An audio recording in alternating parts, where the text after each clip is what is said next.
Fala aí, rapaziada vascaína que me acompanha aqui no canal Complexo Vascaíno, tudo bem com vocês? Espero que sim, tava com saudade de gravar vídeo, cara. Eu gravei ontem, mas foi de tarde, eu não era acostumado a gravar nesse horário. E, cara, parece que eu tô 3 dias sem gravar nenhum conteúdo e sensação estranha, mas tamo aí, tamo de volta pra gente falar sobre Vasco, igual eu faço já há 3 meses, né, aqui no canal. E, galera, vamos começar falando sobre um jogador que eu fiz um vídeo especial pra ele semana passada. É um jogador que, no meu ponto de vista, pelos números, um jogador abaixo da média, que joga num campeonato fraco, que aparentemente estava fechado com o Vasco. Eu falo do Serginho, o rei dos bagres. Foi um apelido que eu dei aí no vídeo que eu fiz semana passada. Só que hoje saiu uma notícia que pode ser animadora, mas eu coloco um asterístico. Segundo informações dos jornalistas turcos, o Serginho estaria fechado com o Botafogo. Oh my God! Isso mesmo, o Serginho estaria fechado com o Botafogo. O Botafogo teria dado um balão, um possível balão em cima do Vasco. Notícia muito boa, né? Se a gente for pegar os números do Serginho, se não me engano, ele tem 3 gols nessa temporada inteira. 3 gols e 5 assistências. Cara, é muito pouco. Ainda mais para um jogador que joga num campeonato tão fraco, igual ao campeonato turco, não é mesmo? Só que, galera, vamos lá, Botafogo fecha com o Serginho. Quantas vezes não já aconteceu com o Vasco? Dessa vez vai ser um pouco diferente. Mas que jogadores que estavam aqui saíram do Vasco e jogaram muito em outros clubes. Dessa vez vai ser um pouquinho diferente. Um jogador que nem chegou a vestir a camisa do Vasco, mas aparentemente ficou muito próximo e está indo para o Botafogo. Cara, imagina o Serginho vai para o Botafogo e brilha lá, cara. Sabe? Todo mundo, eu, você, que tipo, não, o Vasco não pode contratar esse jogador, vai ficar com cara de quê, cara? Sabe? Então, cara, é engraçado, chega a ser engraçado. Serginho, meio campo, com números horríveis, que vem do campeonato turco, que jogou na Macedônia, jogou no Kosovo, aparentemente está indo para o Botafogo. Que vá. Mas, cara, eu tô até vendo esse cara arrebentando e a gente, pô, perdemos um jogador bom, sabe? Mas é isso. É a notícia engraçada aí que eu começo falando sobre o Vasco. Serginho, que é o rei dos bagres, né? Igual eu fiz o vídeo semana passada. Agora a gente vai entrar, vamos falar sobre o Vasco. Agora é o seguinte, a seleção sub-20 ganhou hoje de 4-1 da Tunísia. Foi Tunísia? Isso, Tunísia, pelas oitavas de finais do Campeonato Mundial Sub-20. E, cara, tivemos 2 crias dentro de campo, o Andrei Santos e o Marlon Gomes. Hoje eu assisti a partida. E, cara, impressionante, os dois fizeram uma partida muito competitiva, muito competitiva. Os dois têm uma característica até que parecida. Cara, eles vão e voltam, eles invadem a área adversária, voltam para marcar. E, cara, o Marlon Gomes, o que ele jogou hoje, o Andrei também jogou, mas o Marlon Gomes, cara, é impressionante a disposição física que esse jogador tem, cara. É assustador. E criou um debate ali no Twitter e tal, que, cara, por que será que o Marlon Gomes não consegue jogar bem no Vasco? Sabe, no ano passado na Série B ele até conseguiu, no início dele, ele fazer boas partidas, teve um golaço dele de fora da área, um tapa, acho que foi contra o Vila Nova, se eu não me engano. Foi o CRB, foi um time vermelho, camisa vermelha. Mas depois daquilo, cara, principalmente agora na Série A, as oportunidades que ele teve, não demonstrou absolutamente nada. E sabe, na seleção isso é recorrente dele. Pelo Campeonato Sul-Americano, ele jogou muito bem também com a camisa da seleção. Eu separo 2 pontos, cara. Primeiro, o técnico, o Barbieri, pode ter muita culpa pela baixa dele no time. E a segunda opção são os jogadores que jogam ao redor dele. Porque, querendo ou não, seleção sub-20, os adversários são mais fracos do que um time profissional. Vocês concordam? Mas, ao mesmo tempo, na seleção sub-20 é uma seleção. Tem bons moleques em volta dele. No Vasco, cara, principalmente o setor ofensivo, onde o Marlon Gomes consegue aparecer bem. Inclusive, hoje, o 3º gol da seleção foi o destaque dele, cara. Ele conseguiu pegar a bola na zaga, ele conseguiu ultrapassar a linha de meio de campo, bom domínio, conseguiu dar o tapa já no final da grande área. Deu um tapa pro amigo dele e o amigo dele só empurrou a bola pro gol. Cara, é impressionante a habilidade que ele tem para cortar linhas. É muito forte, é muito forte. E, cara, no Vasco, ele olha para um lado, principalmente no lado esquerdo. Porra, Alex Teixeira, Pedro Raul, que não tem mobilidade nenhuma, sabe? Gabriel Peck ali, no momento que ele estava jogando, até estava num momento muito bom. O Gabriel Peck fez um bom começo de Campeonato Brasileiro. Mas é um jogador também que oscila bastante. Então será, você aí que está me assistindo, qual é o problema do Marlon Gomes? É o técnico, que é muito fraco? Eu acho o Barbieri um técnico fraco, pelo que vem demonstrando, ou será que são jogadores que jogam ao lado dele? Fica aí a questão. Agora falando sobre o Andrei Santos, o pessoal levantou um questionamento. Será que a dívida de 8 milhões que o Vasco tem com o Andrei Santos, referente às luvas, da venda dele para o Chelsea, pesaram para o jogador no momento que ele estava jogando no Vasco? Eu acho que sim, por quê? Pega o Andrei Santos, assim que ele foi para o Chelsea, voltou por empréstimo. A primeira partida dele foi contra o Flamengo, pela penúltima rodada do Campeonato Carioca, que o Vasco ganhou de 1-0 com aquele golaço do Pumita. Cara, o Andrei Santos ficou marcado na minha cabeça naquele jogo. Cara, ele jogou demais. Ele foi um monstro, um leão no meio campo. E a gente pega a curva dele, nas semifinais do Campeonato Carioca, ele jogou muito bem. Na primeira rodada do Campeonato Brasileiro ele jogou muito bem contra o Galo.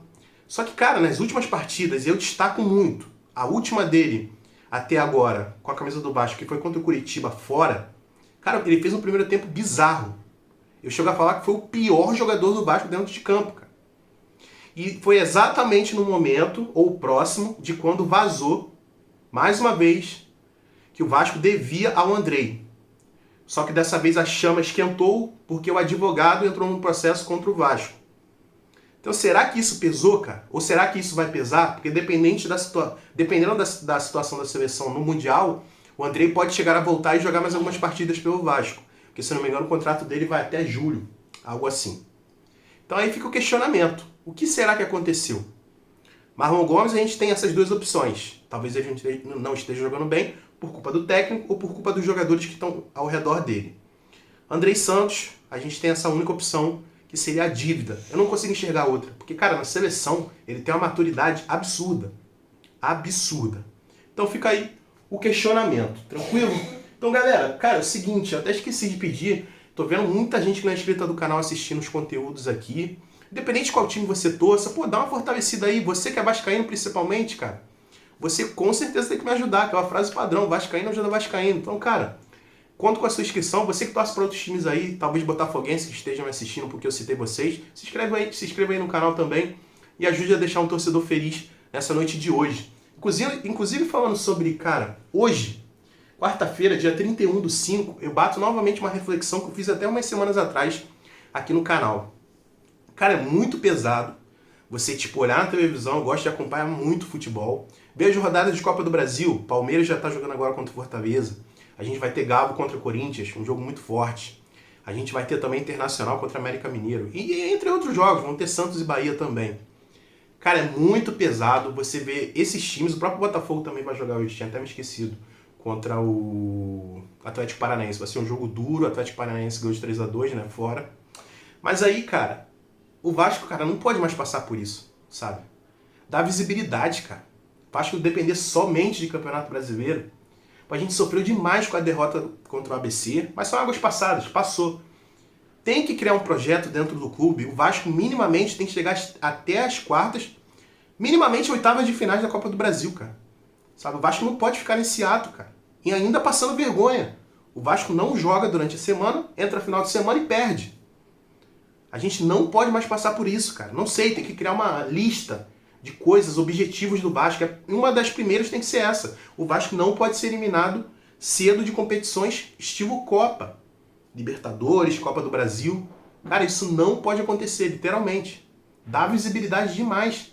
O torcedor vascaíno tá bolado, isso, aquilo, tá. Mas eu tenho certeza que se o Vasco estivesse hoje jogando pela Copa do Brasil, a audiência iria ser enorme, o público iria comparecer, independente de onde o Vasco jogasse, que a gente tá lotando estádios fora de casa também, setor visitante está sempre muito cheio. Então, cara, o Vasco não pode passar por isso. Literalmente não pode, cara. Não pode. É triste demais.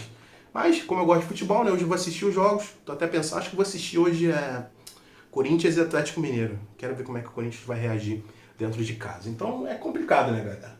Deixa eu ver aqui. Próxima notícia. Que até agora foram vendidos 20 mil ingressos para o Clássico dos Milhões. Lá na próxima segunda-feira. Cara, números muito baixos. Números muito baixos, se a gente for pensar que no Maracanã cabe hoje 70 mil pessoas, cara, isso não poderia estar acontecendo, mas a gente pega alguns fatores do momento atual dos dois clubes. O Flamengo que está oscilando bastante, o Flamengo está estranho, e o Vasco, né, que vem, né, nesse momento terrível. É um momento terrível que o Vasco está vivendo, fundo do poço da Série A. que o Vasco está passando hoje. Então isso pode ser um dos motivos das vendas de ingressos estarem tão baixas. Vamos aguardar para ver ali os dias próximos ao jogo, lá para o sábado, lá para o domingo, até mesmo um dia ali antes, que o pessoal gosta de comprar em cima da hora, para ver se os números vão aumentar. Mas até agora 20 mil para o Clássico dos Milhões, cara, é inadmissível. É inadmissível.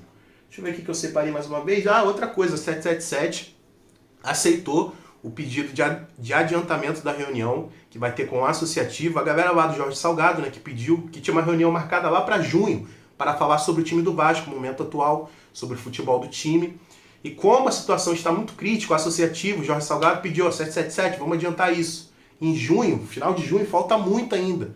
Então parece que a reunião foi antecipada, ainda não tem data exata, mas estava marcada isso. Ainda não tem data exata, mas aparentemente já era antes da janela de transferência, agora vai ser ainda mais, vai antecipar ainda mais. Cara, nessa reunião tem que ser falado, o Vasco precisa contratar jogadores. O Paulo Brax já falou, sei lá, Luiz Melo já falou que o Vasco precisa de dinheiro para contratar jogadores, mas isso precisa ser martelado, cara. O associativo, Jorge Salgado, tem 30% do clube? Tem, mas tem que falar, o torcedor tá sofrendo demais, cara.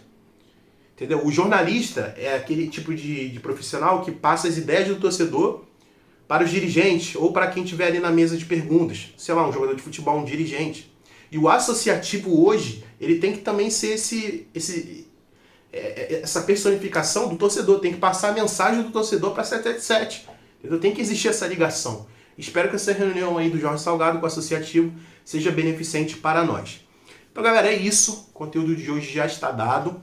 Espero que vocês tenham curtido. Mais uma vez eu peço, caso você não seja inscrito no canal, se inscreva. Caso você discorde ou concorde com alguma coisa que eu falei, escreva aí na barra de comentários. Deixa o like aí também que me ajuda demais. E amanhã tem mais vídeo. De noite, né? Espero. Então é isso. Saudações vascaínas. Tamo junto, rapaziada. Valeu. Boa noite aí pra todos. E bons jogos, né? Tem bons jogos hoje. Valeu.